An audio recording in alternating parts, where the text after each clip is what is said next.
political party like we are born on this thing here, IEC, the crashing of the system. Something is fishy about that. Something is fishy. I'm going to read a statement from IEC. I'm going to read a statement from EFF. I'm going to read a statement from I'm going to read a statement from IEC, EFF, and the MK party about the crashing of the system. They are saying something is fishy about that, and that is where votes get squandered. Oh, that is where they change. And in fact, EIFP said that, you know what, EIFP, they said that, you know what, this thing it's not a first time for these things to look for such a thing to happen.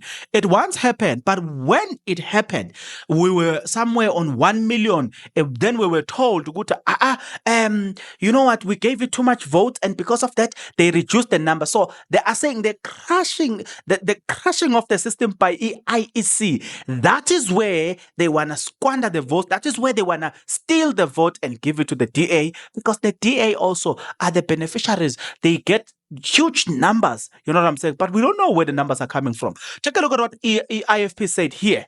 Again, questions around the IEC's competence, as we've been raising quite a number of issues around elections.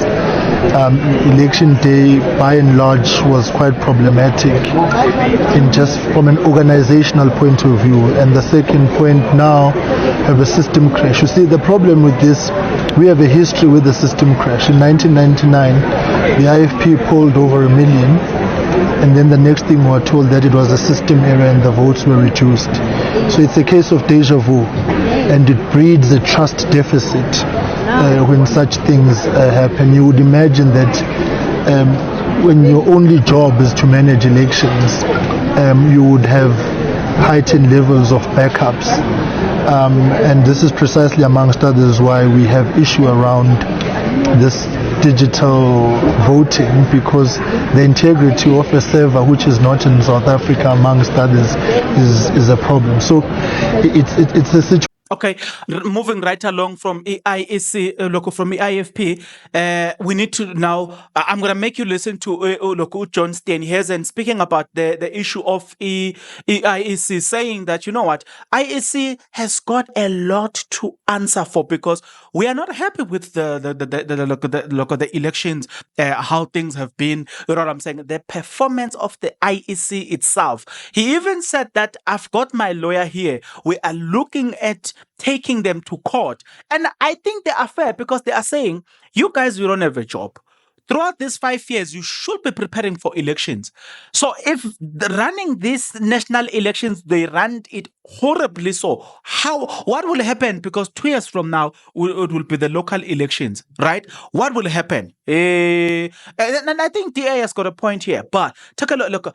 Before we get into DA, what they said, there's something that I know that we've got to point to, and it is this. If you are not yet subscribed, what are you waiting for? Come on, good people, because to subscribe, it is free. To like the video, it is free. To comment in the comment section below, it is free of charge. To click the notification bell, it is free of charge. To share this video, it is free of charge. To watch this video until the end, it is free of charge. Also, good people, come on, to watch the ads, it's free of charge, and that's how you financially contribute to this YouTube channel. Speaking about financially contribution to the channel, you can become a member of this YouTube channel from as little as 20 Rand a month. You can also use the Super Thanks button. In case you don't want to do that, guys, there is a way where you can use my media company banking details to donate to the channel, and you know what I'm saying, will bring you more, and also guys want to buy more equipment. So the power is in your hands. Please do the honorable thing as we proceed. At the crash of the system, IEC released the letter. We're going to read the one of EFF. They said, media statement, 31st of May 2024. This is an update on the public facing the NPE system. The Electoral Commission confirmed that it has experienced interruption in the replication of data from its National Data Center and the Virus Result Operation Center. The data the data in the data center remain intact and the results have not been compromised. All services has since been restored and the leaderboard is working normal, but the result processing continues unaffected, right? So political parties are like, yeah, this thing of this system crashing and then coming back, that is where Phala Phala bribed the IEC for IEC to the. And Sten Hezen says the IEC is our opposition party in these elections, and I'm like, but at the end of the day, IEC now, these people have got a lot to answer for. Now I'm like, maybe Sten Hezen has got a point here. You know what I'm saying? But wait. I don't want to say it myself because Sten Hezen has got his own mouth, so he will speak for himself. And then from there, we'll go to the letter, IFP, EFF, and then the one of MK party. But what we know is that there are two allegations, right? One is that the IEC is the political party. Two, the crashing of the system. It means that's where they want to squander vote. But let me not say it myself. Take a look at what John Steenhuisen said here. It has been a complete disaster in this election. It was our biggest opponent that wasn't on the ballot paper. And I think they're going to be responsible at the end of the day for at least 1% of vote worth of vote share for us. Long queues, voters repelled, turned away, unable to exercise their democratic right. You've got one job. You've got 5 years to prepare for it.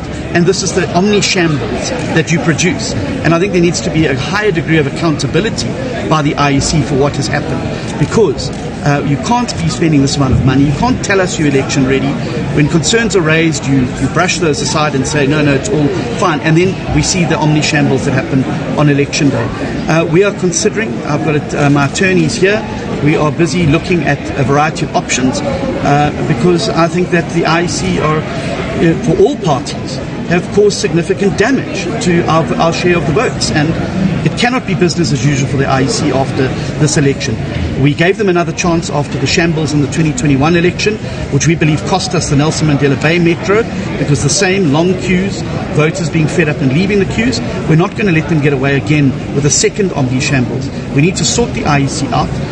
They need to be fit for purpose. They need to be able to do their job properly. And we cannot ever have a situation like we had. And I want to thank those voters who stayed in the queues during the course of these very difficult 24 hours of voting. Thank you for staying in the queues. And I promise you this, we're going to hold the IEC accountable for the 8, 6, 5 hours that people had to stand in the queue to vote. And for all of those South Africans who are disenfranchised, never and never again will we allow the IEC to go into an election as ill-prepared and shambolic as clearly the situation was in this election. How would you rate your performance as DA leader? We've grown. I think that's good. Moving right along. Now let's read the letter from EFF. They released the letter on the 31st of May 2024, EFF statement on the crash of the IEC result dashboard, Friday 31st of May, they say, the economic freedom fighter EFF note with great concern that the IEC result dashboard was offline for almost 2 hours.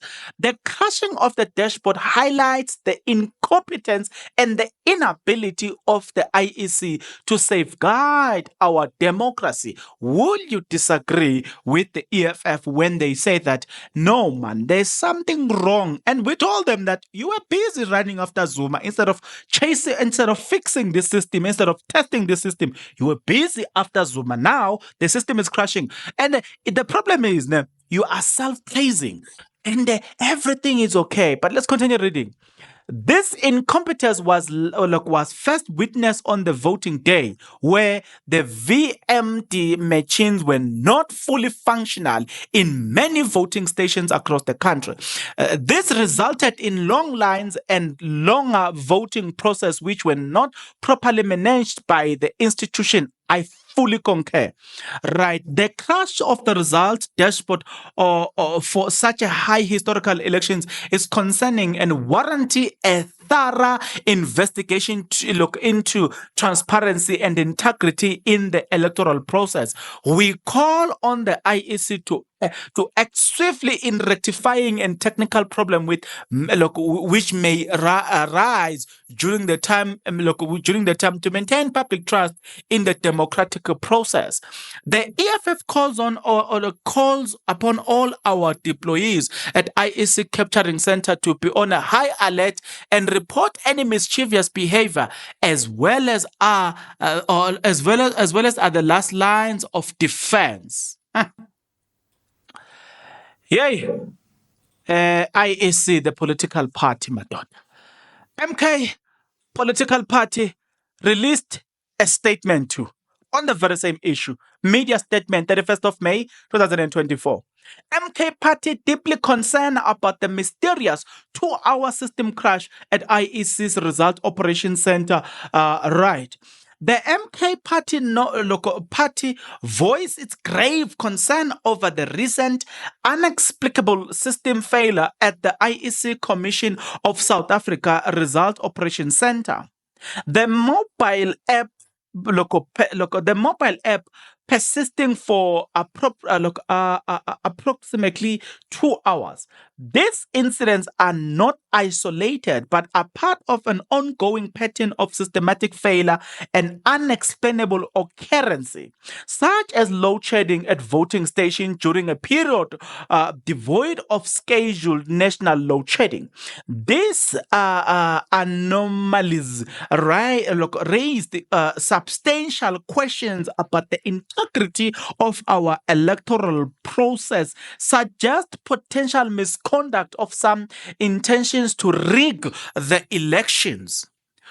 What is also concerning is how all this systematic failure are occurring at the IEC when Telkom, as their service provider, is known to deliver and manage world-class IT and telecommunication services that shouldn't lead to these kinds of cold glitches in the midst of crucial period of vote counting.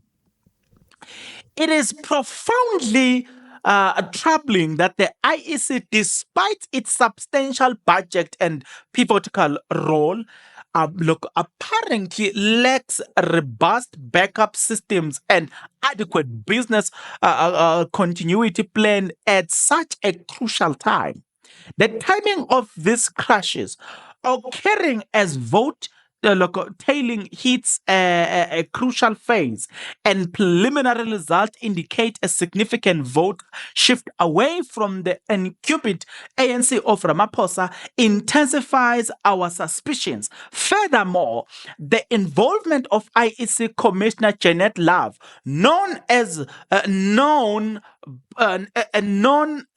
ally of Ramaphosa and previously alleged to have manipulated electoral outcome in Democratic Republic of Congo, deepens our concerns about the fairness of the electoral oversight. Oh, aibo, MK, at Pala. In light of these circumstances, MK party agently calls on the IEC to convene an agent meeting with representatives from all political parties in order to explain this mysterious 2-hour business failure and provide assurance to us and all South Africans that these anomalies and are not an attempt to influence the electoral outcome in favor of Ramaphosa. We assert that should there be any reasonable doubt regarding the IEC's integrity or the actions of its commissioner, the MK party is fully prepared to take all necessary measures to prevent any fraudulent activity, including pursuing legal actions. It is essential for the for stability and further of our democracy that these issues are addressed immediately, ensuring that all South Africans have faith in the electoral process and its outcome. We remain vigilant and resolute in ensuring that the electoral process is conducted fairly and transparently, truly reflecting the will of South African people. Right? Yawara, a lot have been said here. You said this glitch is causing a lot of questions. Now, this is happening at the eve of election. In fact, in the middle of everything, where there is a mysterious thing that is happening. Where does DA get the vote? That question keeps coming, and they are not prepared to answer that question. In the midst of such, there's a glitch. Guys,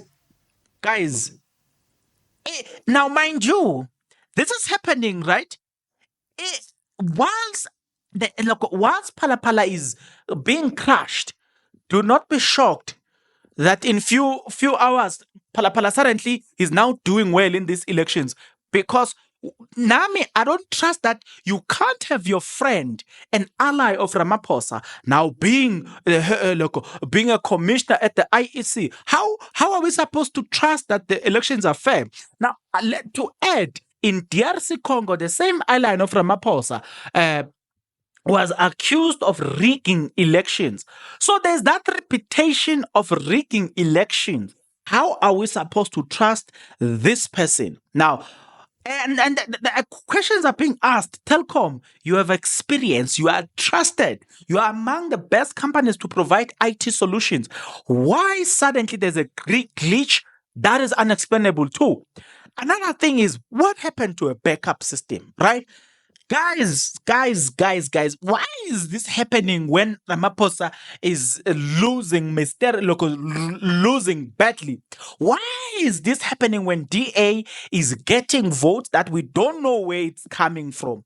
Because to be quite honest, political analysts were saying that DA is not campaigning the way they used to before. And it was even said that DA were very much happy to consolidate what they have. While DA were consolidating what they have, suddenly DA is growing in numbers. And I don't get it. I don't understand why. There's something that is not explainable to us to say, how is DA growing, right? This glitches, guys, leaves a lot to be desired. We are not happy with the glitches. These glitches, guys, icon. Something is fishy with these glitches. Nami, I don't trust the glitches, guys. Why is it happening when Ramaphosa is losing? DA is winning, look, in a mysterious way. MK, guys, no. So, I mean, I side with the EFF. In fact, all those political parties that are raising this concern, I side with them. Good. Mina ngimthemba uRamaphosa, guys. Mina angisoze futhi ngamthemba uRamaphosa. Angeke futhi ngimthembe uRamaphosa. That guy has got a history of bribing people. We know. Rob Haysoft told us that they bribed Abu David Mabuza because Ramaphosa had lost them. That thing doesn't give me peace. When he was losing, and then he bribed Mabuza when he bought a vote from Mabuza. A man who's got a history of bribing when he's losing. Suddenly there's a glitch at IEC. Icon. I'm not taking no for an answer. What about you? Get into the comment section below. Tell me what you think about everything. You and I, guys, will meet in the next video. But until such a time, good people, please take care.